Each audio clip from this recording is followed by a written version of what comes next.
La Voz de América presenta.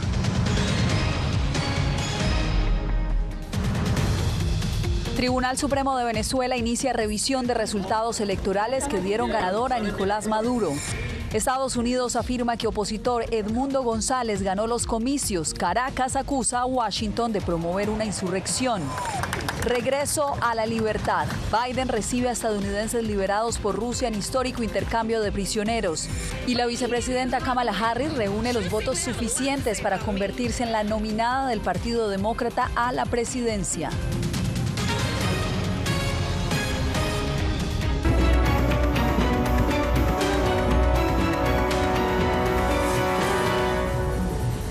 Esto es El Mundo al Día. Comenzamos en Venezuela, donde esta tarde el Tribunal Supremo de Justicia inició la revisión de los resultados electorales que le dan la victoria a Nicolás Maduro. El peritaje había sido requerido por el oficialismo previamente. Vamos a Caracas con Adriana Núñez Rabascal. Adriana, vimos que hoy el ente electoral publicó un segundo boletín, pero explícanos cuál era el propósito de realizar esta audiencia en el Tribunal Supremo. Hola, Yasmín. Este segundo boletín del Consejo Nacional Electoral nuevamente da como vencedor a Nicolás Maduro con 51,95% de los votos. Pero, ¿qué hace el Tribunal Supremo de Justicia en este caso? Pues esto responde a un recurso legal que introdujo Nicolás Maduro para que sea el Supremo el que decida, el que tenga la última palabra de los resultados. ¿De qué se encarga ahora el Tribunal Supremo de Justicia? De pedirles a los que participaron en la elección entregar recaudos jurídicos, entregar actas electorales para dirimir la diferencia y para determinar si lo que dijo el Consejo Nacional Electoral es lo que es. Sin embargo, hay que recordar que el Tribunal Supremo de Justicia está controlado por una mayoría chavista. El candidato presidencial opositor, Edmundo González, no acudió a esta cita. El resto de los 9 candidatos sí lo hicieron, pero uno de los aspirantes, también opositor, Enrique Márquez, decidió no suscribir el acuerdo que pidió el TSJ, Tribunal Supremo, suscribir, porque consideraba que esto no tenía ninguna garantía legal y se preguntaba para qué sirve este acto. La Sala Electoral del Tribunal Supremo había convocado a todos los que se midieron en las elecciones del pasado 28 de julio para que entregaran las actas que tienen en su poder y así, más adelante, verificar los resultados presentados por el Consejo Nacional Electoral. El tribunal es controlado por el oficialismo y hasta la emisión de esta nota, el opositor Edmundo González no dio a conocer el motivo de su inasistencia. Más temprano, la oposición denunció que 6 sujetos armados y con el rostro cubierto asaltaron la sede de su comando de campaña la madrugada de este viernes y amordazaron al personal de seguridad. Estos 6 sujetos entraron a la sede de nuestra organización política y además de vandalizarla, sustrajeron importantes y cuantiosos bienes muebles, tales como televisores, equipos de computación, material de computación. ¿Qué buscaban? Las actas, claramente. Sin embargo, las actas electorales están resguardadas por los testigos de los comicios, quienes, de acuerdo con la oposición, están siendo perseguidos. Por eso hay que mantenernos firmes, organizados y movilizados. La líder opositora llamó a una movilización para el sábado, mientras se encuentra resguardada en un lugar desconocido, por temor a lo que pueda ocurrirle. María Corina está bien, ya la vieron convocando a la actividad de mañana, va a estar con nosotros mañana, el candidato también lo ha dicho, nosotros estamos en la calle teniendo cuidado. En las últimas horas, Maduro ha amenazado con llevar a prisiones de máxima seguridad a quienes cometan actos de violencia durante las protestas que reclaman fraude. Estoy preparando 2 cárceles que debo tener listas las 2 cárceles en 15 días. En medio de la tensión en las calles y las advertencias del oficialismo, 3 reporteros venezolanos han sido detenidos mientras cubrían manifestaciones y un número no precisado de corresponsales extranjeros han sido deportados. En las últimas horas también se ha reportado la detención del dirigente opositor Roland Carreño, quien ya había sido arrestado en el año 2020 señalado de terrorismo. Hasta este momento no se tiene claro cuál sería el motivo de esta detención. Gracias, Adriana, y continuamos esta cobertura de equipo también con Jacopo Luzzi, quien se encuentra en el Departamento de Estado, porque luego de que el secretario de Estado, Antony Blinken, admitiera la victoria electoral del opositor Edmundo González, el ministro de Relaciones Exteriores de Venezuela, Iván Gil, reaccionó acusando a Washington de fraguar un golpe de Estado en el país suramericano. Jacopo, ¿qué más ha dicho Estados Unidos? Bueno, Yasmín, es importante aclarar que Estados Unidos no reconoció a Edmundo González como el nuevo presidente de Venezuela, simplemente reconoció que el opositor ganó las elecciones e hizo ahora un llamado para que se establezca un diálogo entre las partes para poder alcanzar una transición de poder pacífica. Entre tanto, sabemos que la administración Biden intentó comunicarse con el gobierno venezolano para hablar sobre las elecciones, gobierno que está acusando a Estados Unidos de injerencia. Estados Unidos dijo que el candidato opositor Edmundo González derrotó al presidente Nicolás Maduro en las elecciones presidenciales de Venezuela y pidió negociaciones para garantizar una transición pacífica del poder. Su secretario de Estado, Antony Blinken, citó como prueba: los datos electorales demuestran de manera abrumadora la voluntad del pueblo venezolano. El candidato de la oposición democrática, Edmundo González, obtuvo la mayoría de los votos en las elecciones del domingo. Los venezolanos han votado y sus votos deben contar. El gobierno de Maduro calificó de graves y ridículas las felicitaciones de Estados Unidos al opositor, reiterando que un diálogo es posible con los estadounidenses solo si respetan su soberanía y dejan de intentar un golpe de Estado. Entre tanto, el opositor agradeció el respaldo. Agradecemos a Estados Unidos por reconocer la voluntad del pueblo venezolano reflejada en nuestra victoria electoral y por apoyar el proceso de restauración de las normas democráticas en Venezuela. México definió como un exceso el pronunciamiento de Estados Unidos, mientras que Uruguay, Argentina, Costa Rica y Ecuador este viernes reconocieron a González como el ganador, uniéndose a Perú.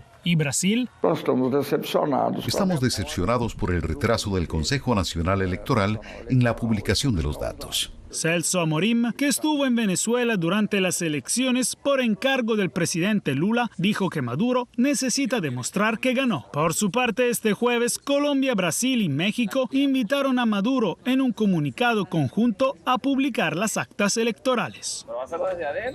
Entre tanto, los líderes de los comités de asuntos exteriores del Congreso de Estados Unidos y los jefes de las legislaturas de toda Europa se unieron este viernes para condenar el manejo del gobierno venezolano de las elecciones. Yasmín, fue una rara muestra de unidad destinada a presionar a Caracas para que publique los recuentos de votos completos.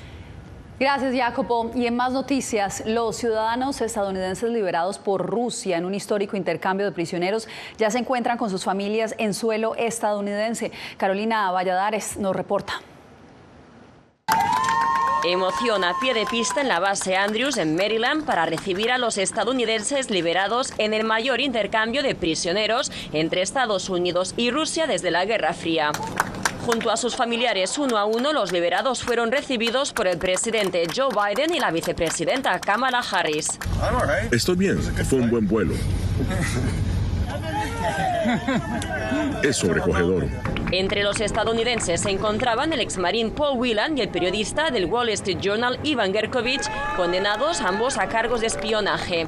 Acusaciones que siempre fueron negadas por los prisioneros y el gobierno de Estados Unidos. El intercambio supone la culminación de negociaciones que tuvieron lugar en secreto con Rusia, Alemania y otros 3 países durante más de un año. A pie de pista, Joe Biden agradecía a quienes hicieron posible esta hazaña diplomática. Quise decir lo que dije, alianzas que marcan la diferencia. Dieron un paso adelante y se arriesgaron por nosotros. Importó mucho. Estamos encantados de que estén en casa. Hasta 24 prisioneros participaron del canje, 16 enviados desde Rusia a Occidente y 8 de Occidente de regreso a Rusia. A pesar del éxito de la operación, detrás quedan estadounidenses en cárceles rusas, entre ellos Mark Fogel, un ex maestro que no fue incluido en la histórica lista. No vamos a renunciar a eso. Mientras tanto, el presidente ruso Vladimir Putin recibió y abrazó a los ciudadanos rusos que aterrizaron en el aeropuerto de Moscú. La mayor baza, Vadim Krasikov, que sirvió como coronel en el FSB y liberado por Alemania bajo petición del presidente Biden. Bien, y Carolina, fueron 24 prisioneros liberados ayer, 4 estadounidenses, pero aún queda un ciudadano estadounidense detenido. ¿Qué pasó con él?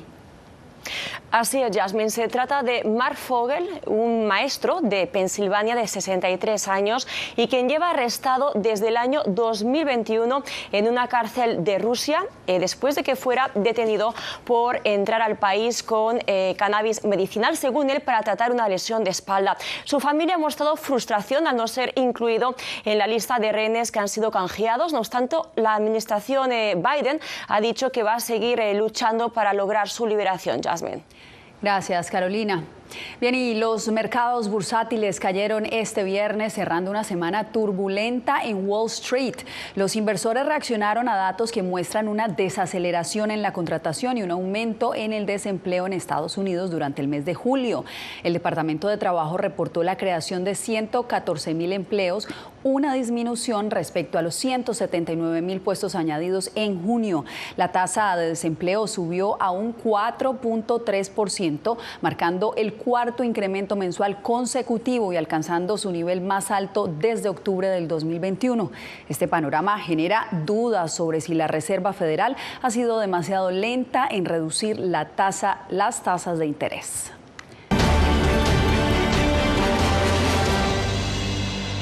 Kamala Harris alcanzó este viernes los delegados necesarios para asegurar la nominación presidencial demócrata, convirtiéndose en la primera mujer de minoría étnica en encabezar la lista de un partido en Estados Unidos.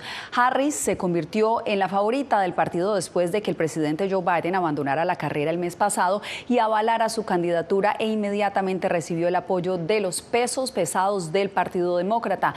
La vicepresidenta será oficialmente nominada la próxima semana tras una votación virtual de los delegados esta semana. En respuesta a un video falso compartido por el magnate Elon Musk sobre la vicepresidenta Kamala Harris y el presidente Joe Biden, California ha prometido implementar una mayor regulación de la inteligencia artificial en el próximo ciclo electoral. Alex Segura nos da los detalles desde Los Ángeles. El gobernador de California, Gavin Newsom, ha prometido una mayor regulación del uso de la inteligencia artificial durante las campañas electorales después de que el empresario Elon Musk retuiteara un vídeo de campaña falso con la voz de Kamala Harris.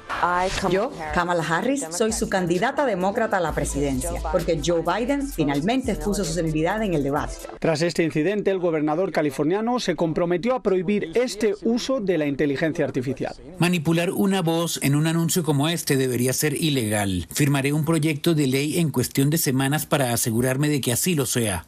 Este tipo de manipulación no solo pone en duda la integridad de las figuras públicas, sino que también tiene el potencial de influir indebidamente en el proceso electoral, según expertos consultados por La Voz de América. La gente ve el video de un candidato presidencial diciendo algo que no dijo, algo ofensivo, grosero o dañino. Eso podría persuadir a la gente a votar en contra de esa persona. Además, subrayan la necesidad urgente de regular la inteligencia artificial, especialmente cuando se utiliza para crear contenido que puede engañar y desinformar al público. Los deepfakes y la desinformación están en los primeros puestos de riesgos de socavamiento de la democracia, de erosión de la democracia. Con este paso, California pretende establecer un precedente que pueda servir de ejemplo para otros estados. Alex Segura, Voz de América, Los Ángeles. Ante las tensiones por el conflicto en el Medio Oriente, crecen los esfuerzos diplomáticos para mitigar la escalada de la guerra. Ángela González ha recopilado las reacciones, mientras que los actores principales siguen manteniéndose desafiantes. El asesinato del líder del grupo islamista palestino Hamas, Ismail Haniyeh, no ayudó a alcanzar un alto al fuego en la guerra de Israel en Gaza. Así lo declaró el presidente Joe Biden. No ha ayudado. Estoy muy preocupado por esto. Tuve una reunión muy directa con el primer ministro israelí y él lo entendió muy directamente. Tenemos la base para un alto al fuego y deberían avanzar y hacerlo ahora. Por su parte, el líder del grupo Houthi de Yemen, respaldado por Irán y catalogado por Washington como organización terrorista, acusó a Israel de aumentar las tensiones y advirtió que responderá. Debe haber una respuesta militar a los graves crímenes y a la significativa escalada del enemigo israelí. Hay posiciones claras y anunciadas por la República Islámica. Un segundo funeral se llevó a cabo en Doha para despedir a Ismail Haniyeh. El ejército israelí no se ha atribuido su asesinato y dijo que sus aviones no realizaron más ataques en todo el Medio Oriente la noche después del ataque en Beirut el 30 de julio. Haniyeh fue asesinado en Teherán el 31 de julio, lo que alimenta las especulaciones de que Israel podría haber utilizado otros medios para matarlo. El martes por la noche atacamos en el Líbano y eliminamos al comandante de Hezbollah, Fawad Shukur, con un ataque aéreo preciso. Quiero aclarar que no hubo ningún otro ataque aéreo. El coordinador especial de la ONU para el proceso de paz en el Oriente Medio sostiene discusiones en Líbano y Qatar para lograr una desescalada del conflicto. Y el jefe de operaciones humanitarias para territorios palestinos denunció que el gobierno israelí no renueva sus visas para continuar sus labores, mientras que se preparan para el peor escenario en la franja de Gaza con enfermos de polio, hepatitis A y la falta de agua. Ángela González, Voz de América, Nueva York. Al regresar, Texas logra mantener la barrera flotante en el río Bravo y otros controles migratorios tras fallos judiciales a su favor.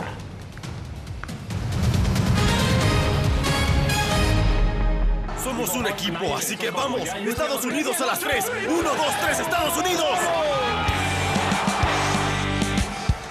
En el mes de los Juegos Olímpicos, La Voz de América presenta los extraordinarios caminos que han recorrido 4 integrantes para convertirse en entrenadores de equipos de los Estados Unidos para los Juegos de París 2024. Más allá de las banderas, una serie original de La Voz de América. En todas nuestras plataformas. Retroboa.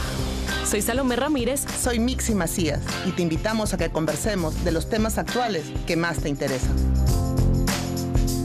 Acompáñanos en un podcast en vivo en las plataformas digitales de La Voz de América. ¿Qué me pongo mañana? ¿Te regresas para el crucero? Todo incluido. Conéctate con nosotros a través de Retroboa en las plataformas digitales de La Voz de América.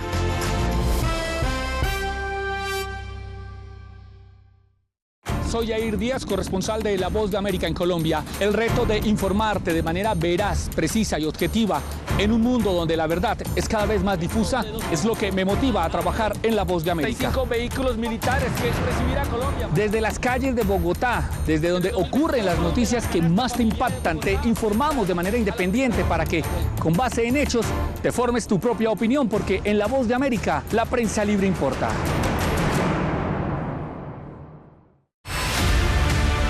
No concibo una democracia sin periodistas. El libreto manda a un conflicto constante con la prensa independiente, con los medios de comunicación. Periodismo, la prensa libre importa. Una coproducción de La Voz de América con nuestras afiliadas en la región. Se ejerció esta profesión con mucho miedo. ¿Cuántos periodistas van muertos ya por decir la verdad? Disponible en vozdeamerica.com.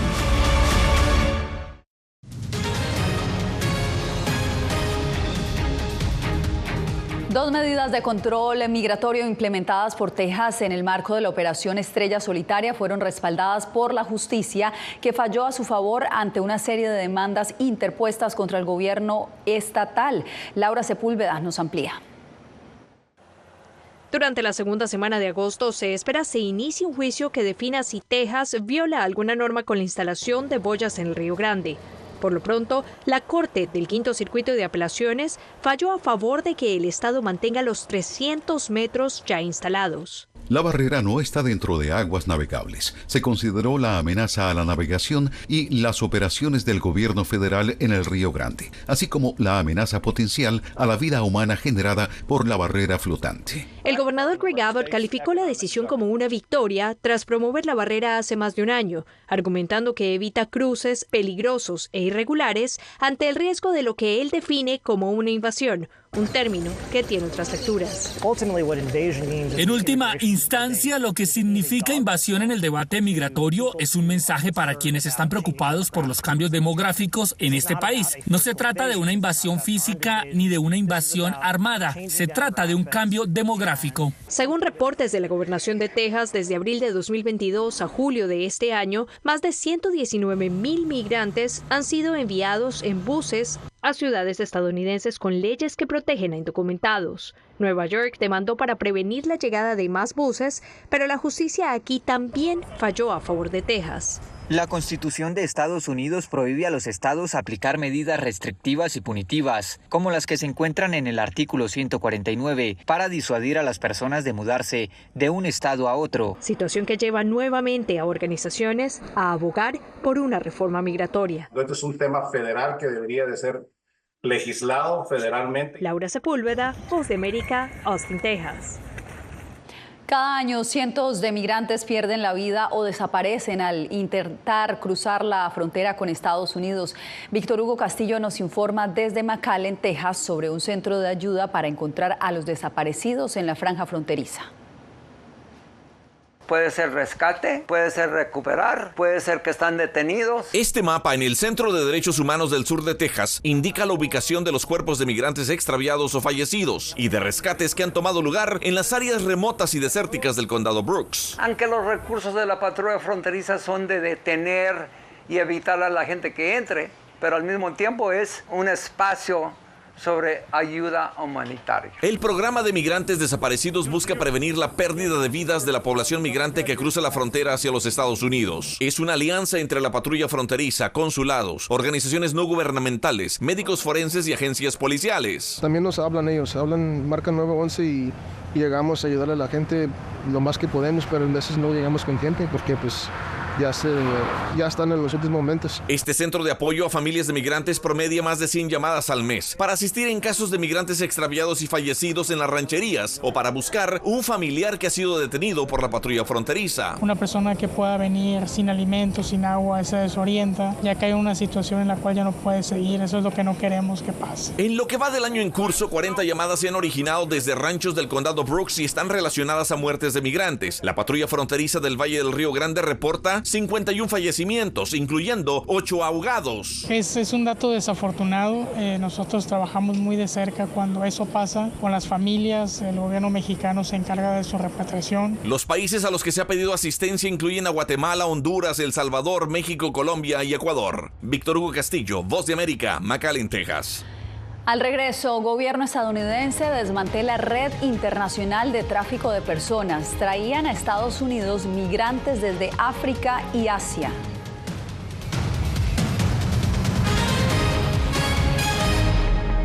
Soy Eugenia Sagastume, corresponsal de La Voz de América en Guatemala. En el epicentro de los grandes retos, los sucesos locales desde mi país impactan a todas las naciones de la región. Con diversidad de perspectivas, acercamos a nuestras audiencias a situaciones tan complejas como la masiva migración, el crimen organizado transnacional y la situación política y social de Guatemala. En un lenguaje simple, con precisión, te conectamos con la realidad de todo el hemisferio, porque en La Voz de América, la prensa libre importa.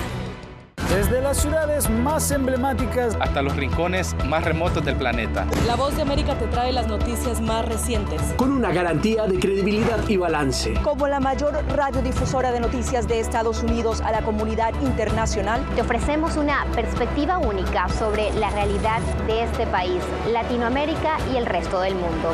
Ya sea a través de radio, televisión, web o redes sociales, estamos a tu lado en cada plataforma. Siento miedo de ejercer periodismo. Periodismo. La prensa libre importa. Una coproducción de La Voz de América y Teleamazonas. Siento miedo de decir que soy periodista. Disponible en vozdeamerica.com. Una madre rusa busca desesperadamente a su hijo desaparecido en territorio ucraniano durante la guerra. Las autoridades militares y el presidente de su país no han respondido a sus reclamos. ¿Su última esperanza? Ir a Ucrania y encontrarlo ella misma. Mam, все будет хорошо, y я тебя люблю. La búsqueda de Olga. Все будет хорошо. Давай. Disponible en todas las plataformas de La Voz de América.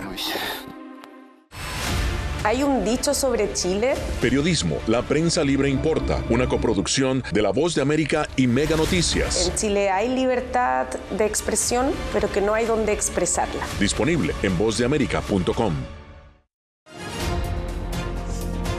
actualidad. Que la inteligencia artificial va a estar presente en nuestro día a día. Intentan sacarse de encima a trabajadores. Análisis. El cambio climático está teniendo muchísimos impactos que afecta siempre a los más vulnerables. La región necesita ayuda. Debate. Proteger a las escuelas con armamentos. Es una total ridícula, es algo inverosímil. Con la información más allá de los titulares. Todas las semanas por La Voz de América. Desde Washington, le saluda Gonzalo Abarca.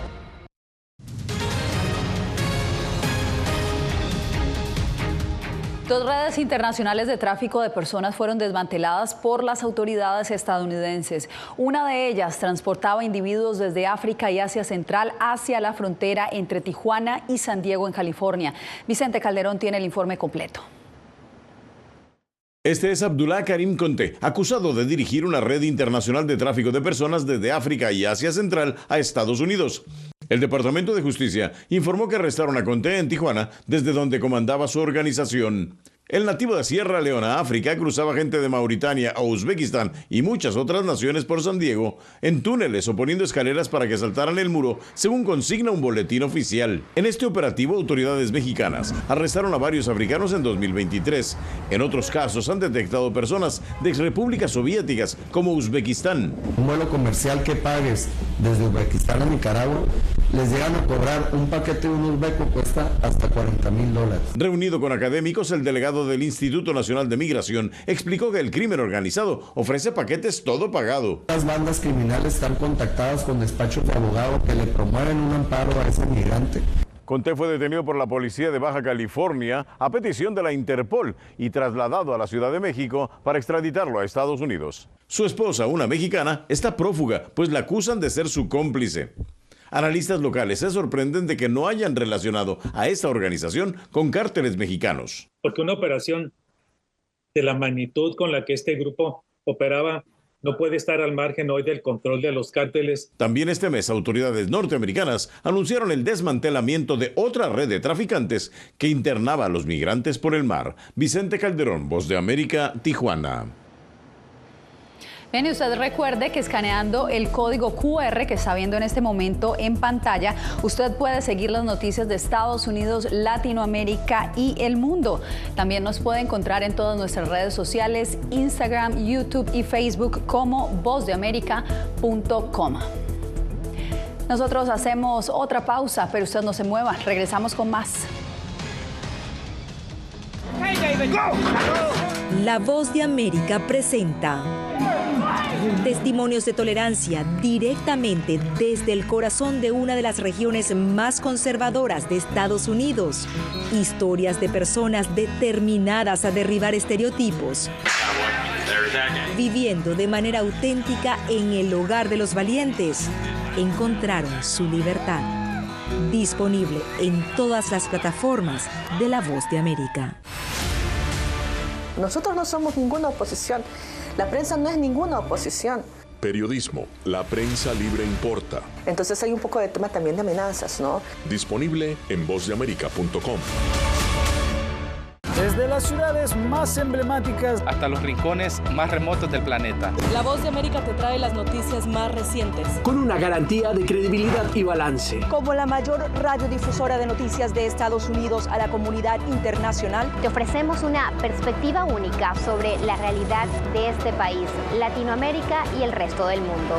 Ya sea a través de radio, televisión, web o redes sociales, estamos a tu lado en cada plataforma. Soy Néstor Aguilera, corresponsal de La Voz de América en el Ecuador. Informar sobre la realidad de un país exige una alta dosis de responsabilidad periodística, más aún cuando las noticias evolucionan a cada instante. Aquí en La Voz de América encuentras noticias veraces, precisas y balanceadas. Valores profesionales que me motivan a trabajar día a día para informarte de manera profunda sobre los temas que más impactan tu vida diaria. Porque en La Voz de América, la prensa libre importa. El periodismo definitivamente necesita ser libre. Periodismo, la prensa libre importa. Una producción especial de La Voz de América. La libertad se la da el Estado y la responsabilidad la asume uno. Disponible en vozdeamerica.com.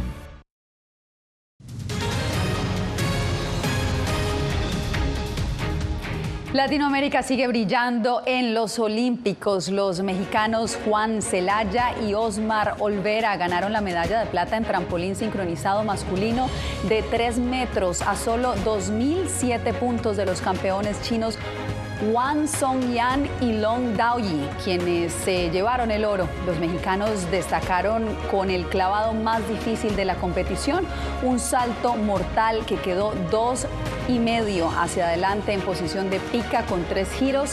Sin embargo, no lograron superar a los campeones, que revalidaron su título este año. De esta manera llegamos al final del Mundo al Día. Gracias por acompañarnos. Los espero el próximo lunes.